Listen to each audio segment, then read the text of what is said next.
Hola, buenas tardes, ¿cómo están todos? Ajá, Estamos muy buenas aquí, tardes. el equipo de Somos de Katia, en este reinicio de actividades en el año 2023, que van a ser por mucho tiempo. Ok, hola Carmelo, hola Alcides, ¿cómo están todos? Y en esta Hola. oportunidad vamos a hablar de la educación en nuestra populosa Katia, pero en la educación no tanto de ahora, sino la educación de nosotros en aquella época fundamental que tuvimos disciplina, formación, recreación, deporte, una vida cultural muy intensa, algunos la aprovechamos, otros no. Pero bueno, esa es más o menos la dinámica del programa, espero que todos los aprovechen y hay una cantidad de anécdotas, así que bueno, ahorita con ustedes, cualquiera de nuestros caballeros favoritos, puede ser Carmelo, que inicie esta actividad.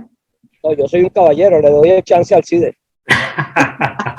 Bueno, mira, oye, sí, estamos renovando, tenemos un poco de frío, a mí me da muchas ganas de reír porque cuando yo digo que tengo frío aquí y veo la foto o los videos de mi familia que están en nieve, se me empieza a quitar el frío. Mira, bueno, estamos retomando, vamos a hablar de un tema que es bien importante, que es la parte de lo que es la educación y lo que nosotros vivimos hace tanto tiempo cuando estábamos niños en nuestra gran Katia. Entonces, mira, hay muchas vivencias y hay muchas anécdotas de los liceos.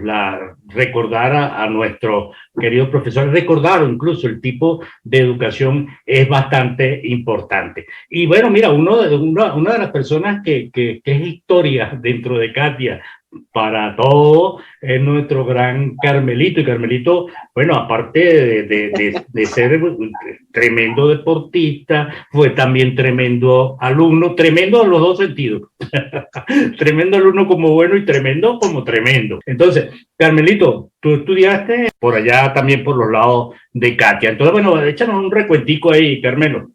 Pero mira, a mí me maravilla de sobremanera hablar sobre este tema, porque cuando yo me pongo a hacer un inventario de las opciones o las posibilidades que tenían los niños y las familias, madres en esa época, de poder accesar o acceder a una educación con calidad, no era difícil realmente, porque cuando me meto en el doctor Google, aparte de mi ayuda a memoria que tengo por ahí, veo la cantidad de colegios y la cantidad de liceos, escuelas públicas y privadas que habían.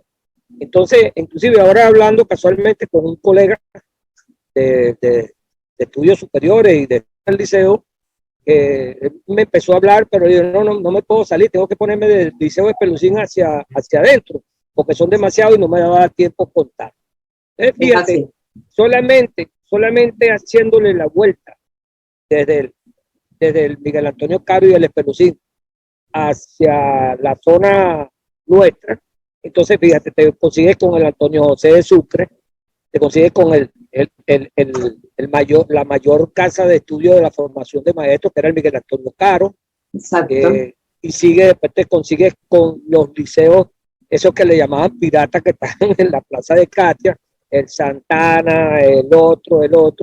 Luego te consigues con el Antonio José de Sucre. Es probable que se me va a olvidar algunos, porque no son demasiados. Entonces te consigues con Santa Teresita del Niño Jesús, bueno, imagínate tú, el San José de Calazán, padre de Codapio, que lamento que no esté Cándido, no se ha podido conectar, me imagino, porque Cándido fue estudiante del Colegio San José de Calazán, que más adelante podemos echar una historia sobre eso. Entonces, mira, está la escuela Sergio Medina, nombrada en aquel entonces, porque todavía no existía la escuela Artigas.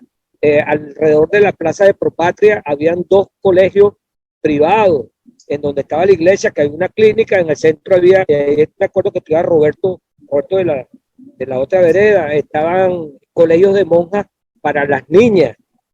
Y entonces yo me pongo a evaluar cuando en el contexto actual se habla que la educación de calidad era la que teníamos nosotros. Sí. ¿Por qué?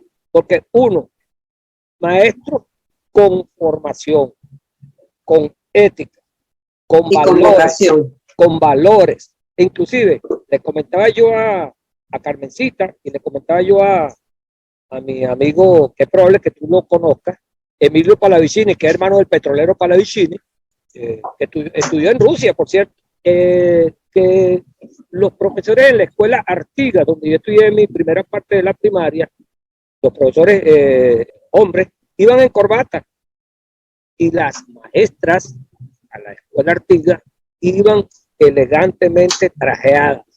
Eso eran, o sea, la visión que tú tenías de ese entorno educativo era una casa que te atrapaba.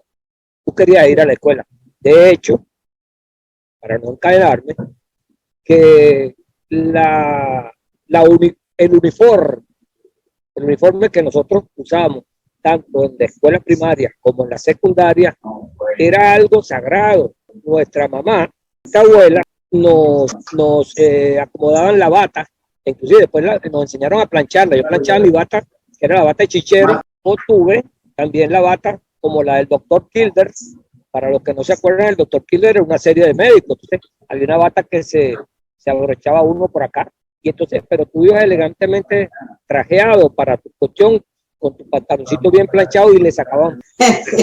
Así es. Sí. Mira, y si nos vamos un poquito por allá, yo estudié en una escuela llamada la 19 de abril, cuando vivía por los lados de San Martín, y luego cuando nos mudamos a Catia, por la cuestión de la zonificación, uno tenía que estudiar cerca de donde realmente residía. Y bueno, me tocó, yo vivía en la vereda 17 y me tocó, uno arrancaba de la vereda 17, tenías el bloque 10 y seguías derecho, bajando y te ibas como si fueras a las lomas de Urdaneta, te encontrabas el bloque 18 y al frente tenías la escuela Teresa Carreño, una tremenda escuela. Y una de las cosas que uno recuerda mismo, como tú dices, Carmelito, de la parte del uniforme, bueno, nosotros lo llamamos guardapolvo, ¿no? Porque, bueno, poniendo las distancias, ese uniforme blanquito. Y mi mamá, ese uniforme los almidonaba. Eso era, tú sabes, le echaban almidón y aquella broma me parecía, oye, con que verdaderamente eran elegantes, eran bien elegantes los uniformes, pues. Y aparte de eso, había también dos turnos. Unos turnos, yo estudié con dos turnos, en la mañana y en la tarde. Algunos se quedaban en los comedores que tenían los colegios, otros tenían, bueno, siempre había lo que era el vaso escolar, los desayunos, pero indudablemente que hay una cosa que sí dijo Carmelo también, era el respeto que había hacia los maestros y hacia los profesores. Yo vengo de una familia de educadores, mi mamá fue educadora, entonces claro, ya eso era por ejemplo un plus para nosotros. Oye, los hijos de la maestra amada, entonces claro, eso daba cierto prestigio. Después mis hermanas se inclinaron y estudiaron en el pedagógico y también fueron maestras. Entonces bueno, era la familia de los maestros, entonces había ese respeto y respeto a todo educador. ¿Qué nos dice Carmencita? Mira, con respecto a eso yo les voy a decir algo. Yo estudié en San Cristóbal mis primeros años, porque vivía con mis abuelos, y allá yo cursé en una escuela con una infraestructura muy buena, era como de 3 pisos, y en el centro había una parte que hacíamos de floristería, ese tipo de cosas, jardinería, y hacemos deporte.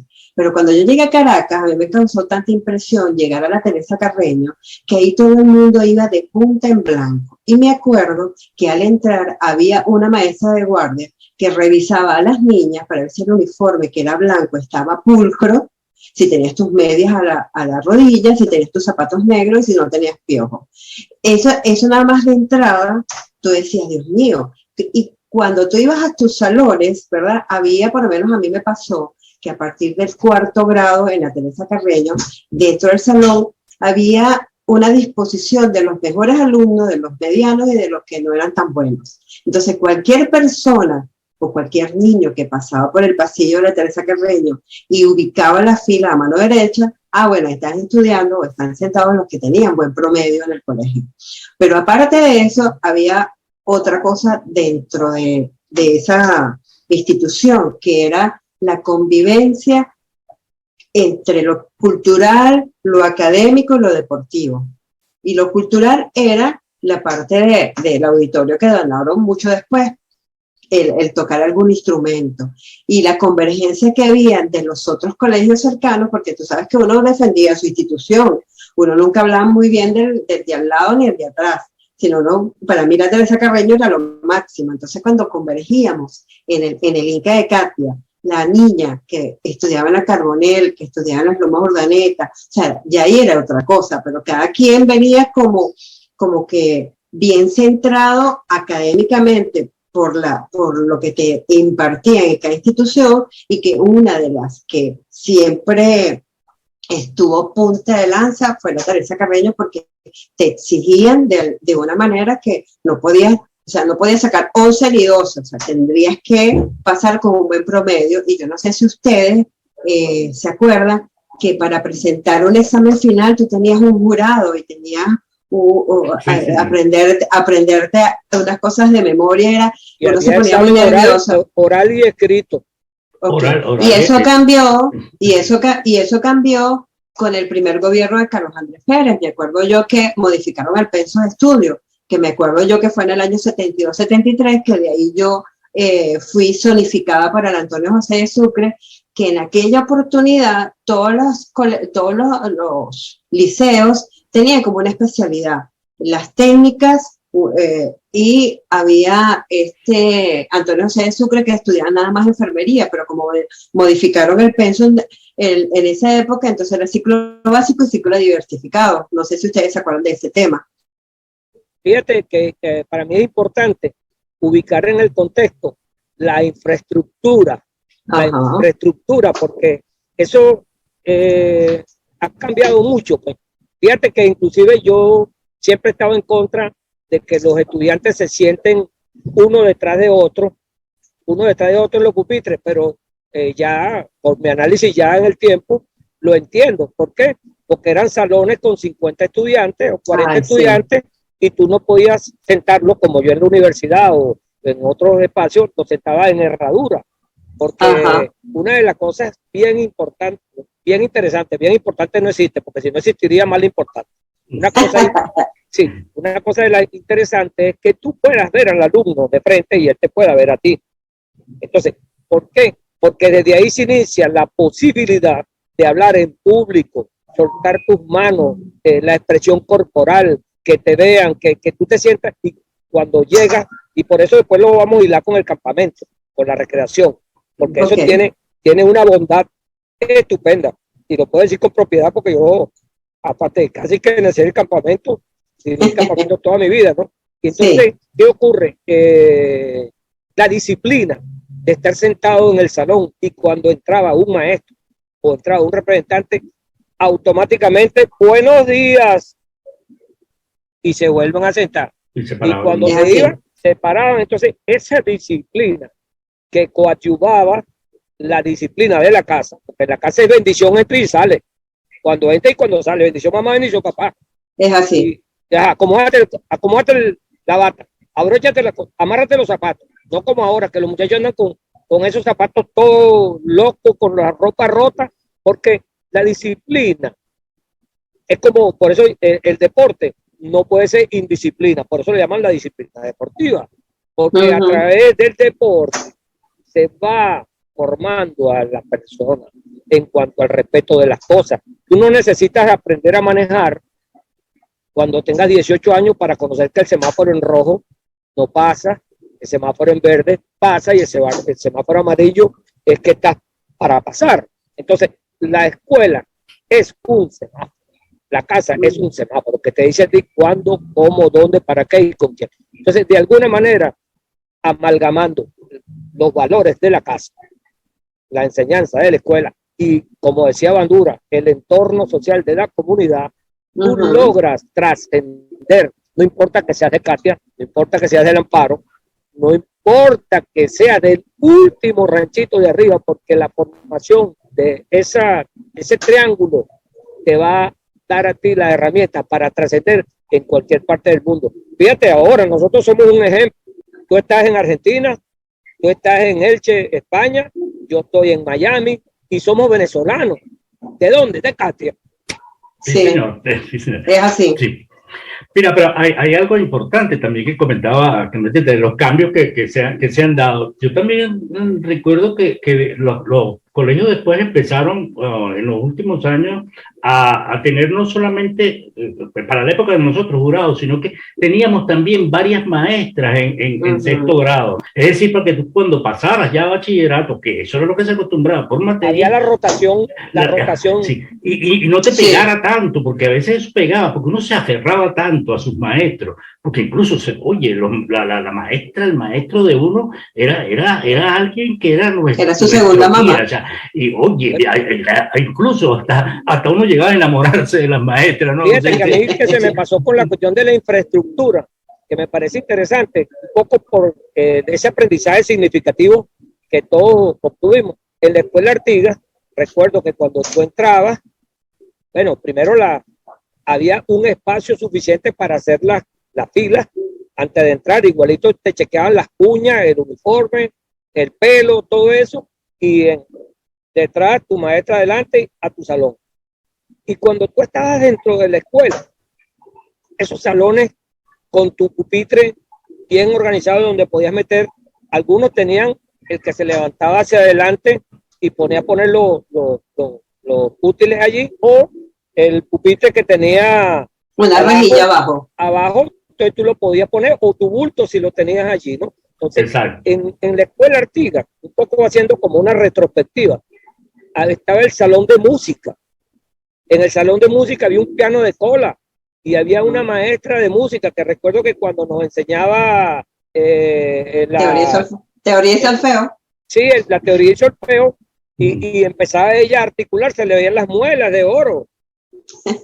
Y tenía su varita en donde nos indicaba. Y también cuando nos íbamos a donde la profesora Nidia Riera, que era la de manualidades, había cualquier cantidad de material, inclusive nosotros hacíamos las máscaras de los diablos danzantes de Yare con engrudo, con papel y con malla.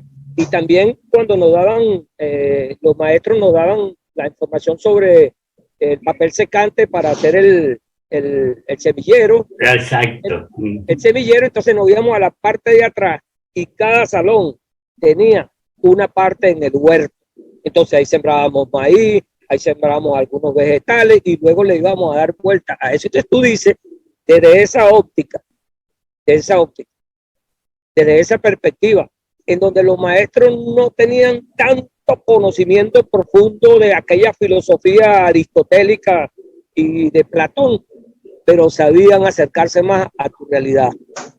Te podían acercar a ti y podía estar contigo allí. De ahí es la diferencia en donde, cuando hablemos de eso, es donde hay en oportunidades que ese docente se separa del estudiante porque está hablando en un lenguaje que casi nadie le entiende.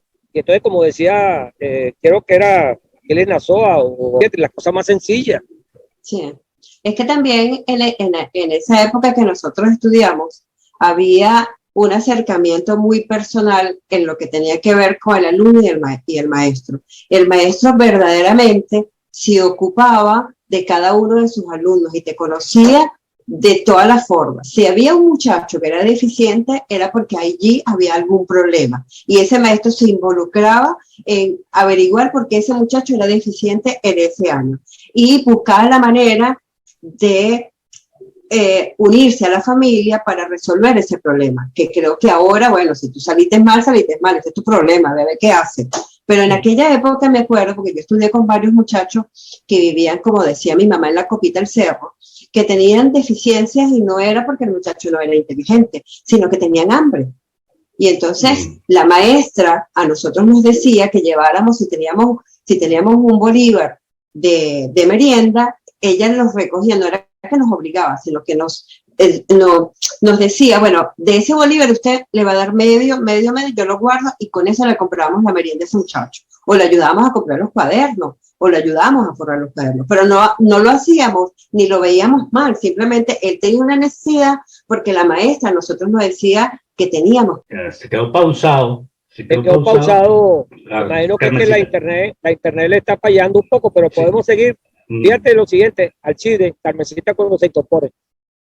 Nosotros teníamos allí enfermeras, ¿verdad? En las escuelas. Por ejemplo, cuando nosotros iniciamos en la escuela Artigas, no la que está arriba, sino abajo, cerquita de la Avenida España, De ahí fue, y luego nos mudaron para allá.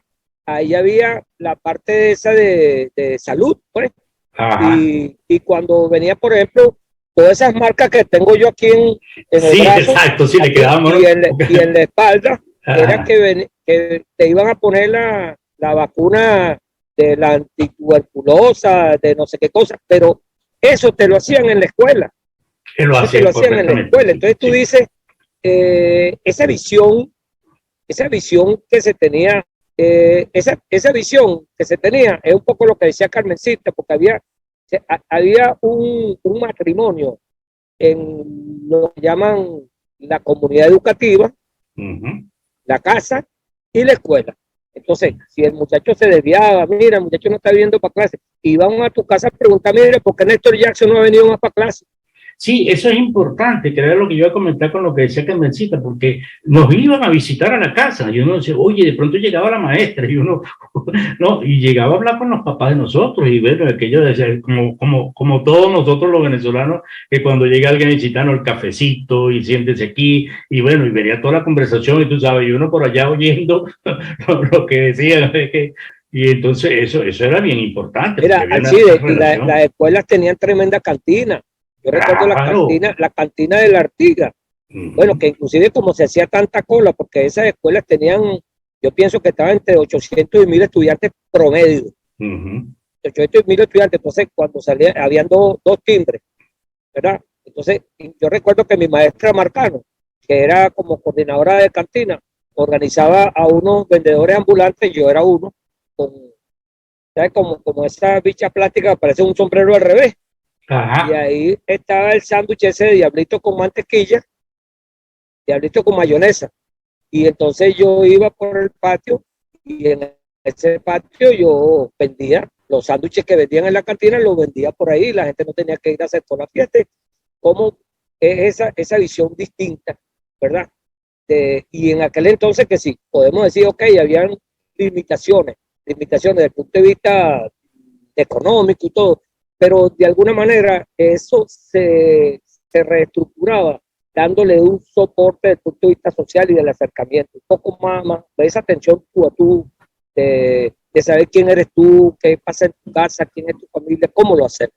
Sí, pero había algo también, Carmelo, que yo considero también que es la parte de no solamente la consideración al maestro con el respeto que se tenía, sino que, bueno, mira, había una cuestión salarial que el maestro podía tener sus condiciones de vida, oye, aceptables dentro de la misma sociedad, que no es lo que está pasando en este momento, Claro, porque el maestro ahora tiene que, oye, buscarse hasta otro trabajo, ¿no? mira, Alcide, en aquel entonces, las maestras, los maestros y los profesores visitaban China, visitaban Egipto, visitaban Europa, iban al norte, iban al sur con facilidad porque a través del Ministerio de Educación se hacían tours en donde los maestros le descontaban y ellos podían de alguna manera conocer. ¿Y qué te daba eso?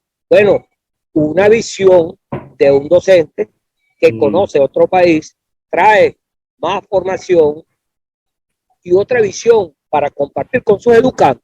No sé si... Sí, estoy admitiendo otra vez a Carmencita que se salió ya de... Bueno, ahí viene Edgar Patiño Albates. Edgar Patiño. Vamos a ponerla en auto porque... Sí, pensé que era... Mira, esa, ¿cómo se llama? Esa posibilidad que esos maestros de esa época sí. nos daban a Perdón, nosotros. chicos, ¿me escuchan? Todo clarito, sí. Sí, te estamos escuchando. Ok, perdón, que no sé qué fue lo que le pasó a la computadora y me botó. No te preocupes, sigue ahí mientras conversamos. Ajá, ok, Ya llegaste, sí. ya llegaste. Lo que pasa Ya, es que te veo en sombra. Ahora sí te vemos mejor. Sí, entramos. Y un poco ya para entrar en la fase interesante de la formación. Nuestros maestros nos obligaban a leer cuentos, a leer libros, a interpretar pinturas, a conocer los artistas plásticos. Entonces, eso de alguna manera dejó en cada uno de nosotros ese deseo por querer leer, por querer aprender, por querer viajar. Sí. Entonces, esas cosas que son tan distintas, porque ahora todo es copia y pega.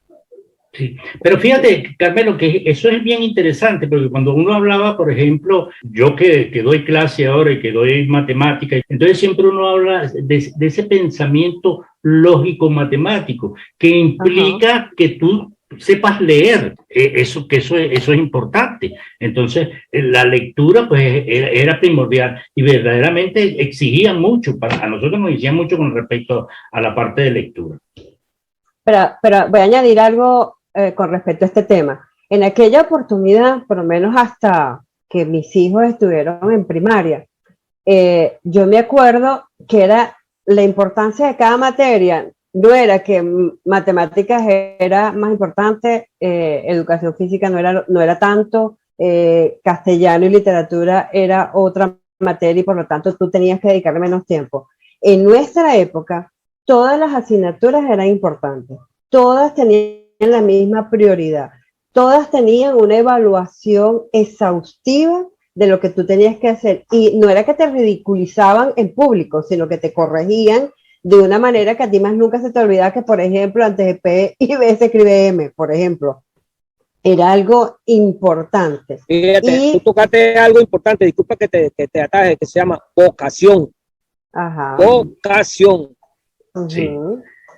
Es eso de lo que tú estás hablando. Sí. Y perdón, y esas materias o esa inclinación que después uno de adulto se profesionalizó, viene de allí, del interés que tú veías en tu educador y cómo lo tomabas tú, qué fue lo que te marcó para que tú hoy en día seas, por ejemplo, tu ingeniero, tu profesor y yo administrador, por decirte algo, porque era de una manera junto con tus compañeros decir, bueno, yo voy a ir por este camino, este es mi norte, así tú tuvieras un hogar disfuncional o no. Ojo, eso es lo que quería añadir. Sí. Ahora, fíjate, de todas maneras recordando algunas cosas ahorita, cuando estamos buscando lo que le deja a uno la parte de las escuelas, porque yo me metí en Facebook, en un grupo que es el grupo es alumno de la Teresa Carreño, pero cuando estoy entrando, entró Carmencita, yo creo que somos los dos últimos, no habíamos ni siquiera, sí. no nos habíamos puesto de acuerdo, y entramos los dos. Y qué orgullo que está la maestra Alexia como la foto de inicio del grupo. La maestra Alexia fue una maestra muy querida de muchos años en la Teresa Carreño, que era una mujer tan dulce, que vivía también en Catia, pero era muy, muy seria y muy exigente, sobre todo en la parte castellano, entre las comas, cómo leer, cómo tomar un dictado, ¿verdad? Cómo expresarte, las normas del buen hablante y el buen oyente. Esa era muy exigente y todo el mundo la quería. Dígame la maestra Taide, que también vivía en las veredas. La maestra Taide, sí. Que era de matemática, una mujer férrea, con un carácter importante. Y esa sí nos humillaba en público cuando hacíamos algo malo, pero lo aprendimos, ¿no? Y la suegra de Robin, que era la maestra, no me acuerdo ahorita el nombre, que vivía también en las veredas, era una maestra bastante exigente. Sí. Y de paso, cuando uno unía todo esto y te ibas al Inca, porque era como que todos convergíamos allí, también tenías las otras conversaciones y las otras disciplinas. Si ibas a la piscina, como tenías que ir. Si ibas a jugar ping-pong, respetar el horario. Si ibas a jugar en la cancha de basquetbol, también tenías que respetar el horario. O sea que todo era dedicación, vocación, respeto, y hay algo que yo siempre he dicho, el compromiso de hacer las cosas bien. Correcto. Que yo veo que ahora... Fíjate que cuando tú tocas eso, lo mismo que toca el CIDE, alma y mente en cuerpo sano.